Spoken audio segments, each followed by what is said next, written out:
இந்த ஃபோனை வாங்கின 5 வருஷத்தில் நெட்வொர்க் இஷ்யூக்காக மட்டும்தான் நான் ஏரோப்ளேன் மோட் யூஸ் பண்ணியிருக்கேன். ஆனால் ஃபஸ்ட் டைம் ஏரோப்ளேனில் போகிறதுக்காக இப்போ நான் ஏரோப்ளேன் மோட் யூஸ் பண்ணுறேன்.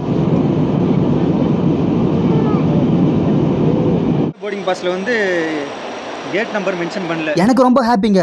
ஃபஸ்ட் டைம் ஏரோப்ளேனில் போக போகிறேன். ஏர்போர்ட்டில் எல்லா ப்ரொசீஜரையும் தனியாக நின்று செய்ய போகிறேன். இது மட்டும் இல்லாமல் கனெக்டிங் ஃப்ளைட், அதாவது ஒரே நாளில் 2 ஃப்ளைட்டில் பறக்க போகிறேன்.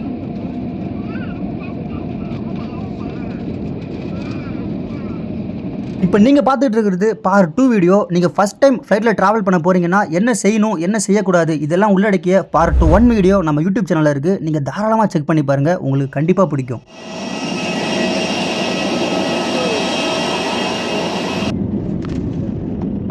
Oh my God.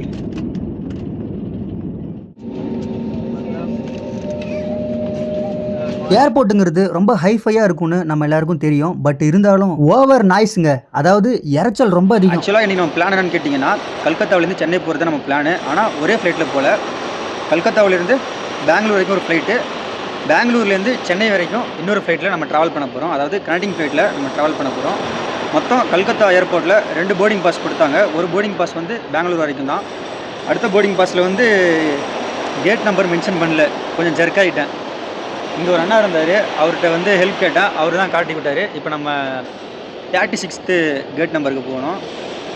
As usual நம்ம கல்கத்தாவில் எப்படி பேக்கு செக் பண்ணணுமோ இங்கேயும் செக் பண்ணுற அந்த பூத் இருக்குது. இங்கே செக் பண்ணிட்டு தான் நம்ம போர்டிங் கேட் வந்து 36 ஏதோ உங்களுக்காக இன்னும் போன போல இருக்குது. ஆக்சுவலாக இப்போ பேக் செக் பண்ணும்போது கவனக்குறைவால் நான் ஒரு பெரிய வேலை பார்த்து விட்டு போயிட்டேன். என்னென்னு கேட்டிங்கன்னா, பெரிய பெரிய லக்கேஜ் வந்து நம்ம வந்து கல்கத்தாவில் வந்து ஸ்கேன் பண்ணி அனுப்புனதோட சரி, கனெக்டிங் ஃப்ளைட் இருந்தாலும் அது வந்து சென்னையில் நம்ம கலெக்ட் பண்ணிக்கலாம். ஆனால் இந்த பேக் வந்து நம்ம லைட் வெயிட்டுங்கிறதுனால நம்மளே கேரி பண்ணிக்கலாம்னு சொல்லி தான் அலோவ் பண்ணாங்க. நான் என்ன பண்ணேன்னா, இதுக்குள்ளே எலக்ட்ரானிக் ஐட்டம் வந்து நம்ம வெளில எடுத்து ஒரு ட்ரே மாதிரி கொடுத்துருப்பாங்க, அதில் வச்சு நம்ம ஸ்கேன் பண்ணதுக்கப்புறம் தான் உள்ளே வரணும். இப்போ நான் ஷூட் பண்ணிகிட்ருக்க இந்த நம்மளோட புது ஃபோனை வந்து நான் பாக்கெட்லேயே வச்சுட்டு கவனிக்காமல் நான் உள்ளே வந்துட்டேன். அவர் செக் பண்ணும்போது கிங்கின்னு சத்தம் கேட்டவொடனே எனக்கு ஒரு மாதிரி ஷை ஆகிடுச்சு. திரும்ப போயிட்டு இன்னொரு ட்ரேயில் வச்சு அதுக்கப்புறம் உள்ளே வந்தேன். எல்லாமே ஒரு அனுபவம் தான் போல் இருக்குது.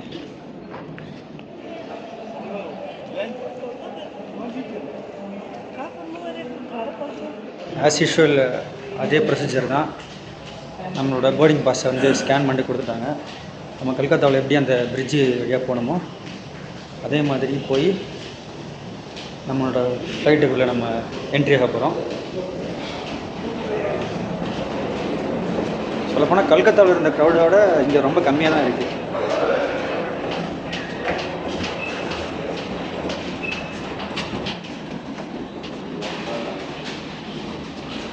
ஒரே நாளில் 2 முறை ஃப்ளைட்டில் ஏற போகிறேன். ஃப்ளைட்டில் ட்ராவல் பண்ணும்போது வீடியோ எடுக்க போகிறோங்கிறது எப்போவோ முடிவாயிடுச்சு. இருந்தாலும் விண்டோ சீட் கிடைக்குமாங்கிற ஒரு சந்தேகம் இருந்தது. ஆனால் சொல்லி வச்ச மாதிரி 2 ஃப்ளைட்லுமே நம்மளுக்கு விண்டோ சீட்டு தான். அடடா, கொஞ்சம் ஃபியராக தான் இருக்குது மக்களே. ஃப்ளைட்டை எடுத்துட்டாங்க. அடுத்தடுத்து ஃப்ளைட்டுங்க போய்கிட்டு வந்துக்கிட்டு தான் இருக்குது. நமக்கு பின்னாடி ஒரு ஃப்ளைட் வருது பார்த்தீங்களா, அதுபோல் நமக்கு முன்னாடி ஒரு ஃப்ளைட் போயிட்டுருக்கு. அந்த ஃப்ளைட் டேக் ஆஃப் ஆகிற வரைக்கும் நம்ம ஃப்ளைட் வெயிட் பண்ணிக்கிட்டு இருக்கு. அடுத்து வர 2 நிமிஷம் உங்களுக்கானது. அதை பேசி கொலாப்ஸ் பண்ண நான் விரும்பல. லாஸ்ட் வீடியோவில் உங்கள்கிட்ட அதை காட்ட முடியல. என்னன்னு கேட்டிங்கன்னா, ஃப்ளைட் இப்போ டேக் ஆஃப் ஆக போகுது. வாங்க பறக்க ஆரம்பிக்கலாம்.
தெரிகிறதா? ஃப்ளைட் டேக் ஆஃப் ஆகிற டைமில் இப்படி தான் செங்குத்தாக மேலே பறக்கும். நேராக பறக்கல, நல்லா பாருங்கள், உங்களுக்கு தெரியும். இந்த டைம் மட்டும் கொஞ்சம் ஜர்க்காக தான் இருக்கும். ஃபர்ஸ்ட் டைம் நான் பறக்கும்போது அள்ளு விட்டுருச்சு எனக்கு. இந்த டைமில் கண்டிப்பாக நம்ம சீட் பெல்ட் வேர் பண்ணியிருக்கிறது ரொம்ப ரொம்ப முக்கியமான விஷயம். நீங்கள் பறக்கும்போது இந்த மொமெண்ட்டை மட்டும் நல்லா அனுபவிச்சுக்கோங்க, ரொம்ப நல்லாயிருக்கும்.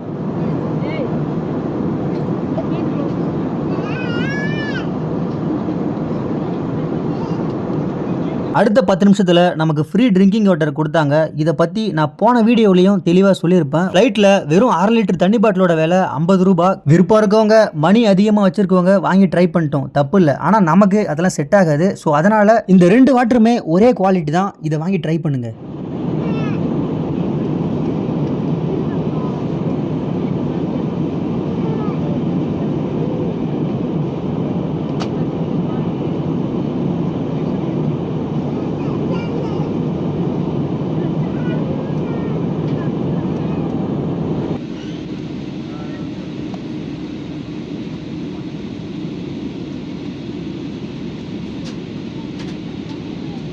எனக்கு ஒரு டவுட்டு, ரொம்ப நேரமாக ஃப்ளைட்டு கீழே பறந்துக்கிட்டு இருக்க மாதிரி இருக்குது. அதுக்கப்புறம் தான் நான் தெரிஞ்சுக்கிட்டேன் நம்ம சென்னையே வந்துட்டோன்னு. என்னது, ஃப்ளைட்டே இப்போ தான் ஏறின மாதிரி இருக்குது, அதுக்குள்ளே சென்னை ரீச் ஆகிட்டுமா? சத்தியமாக என்னால் நம்ப முடியல.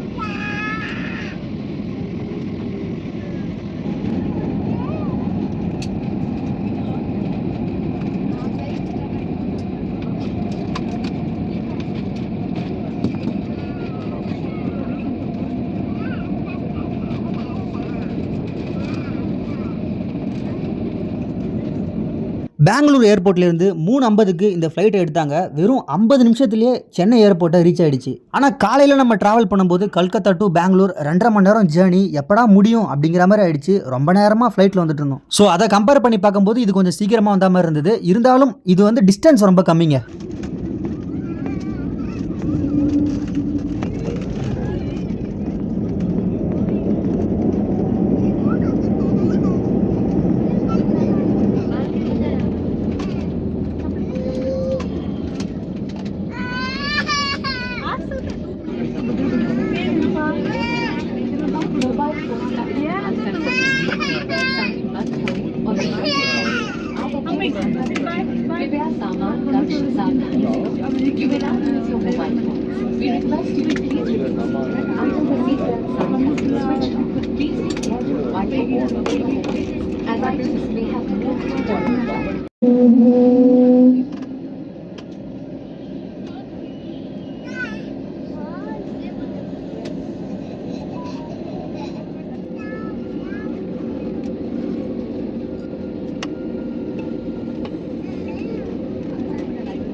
ஃப்ளைட்டுக்குள்ளே நாய்ஸ் கம்மியாக இருக்க மாதிரி தான் தெரியுது. ஃப்ளைட்டை விட்டு இறங்கினதும் சத்தம் எப்படி இருக்குன்னு பாருங்களேன்.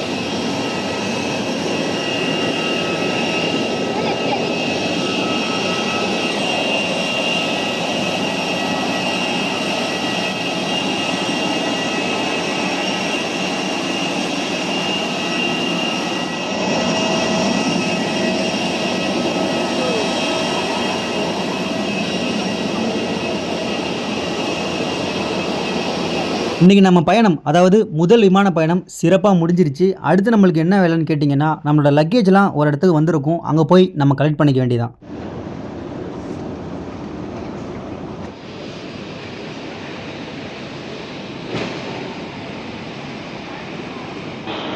வழியாக ஐ ரீச்டு சென்னை.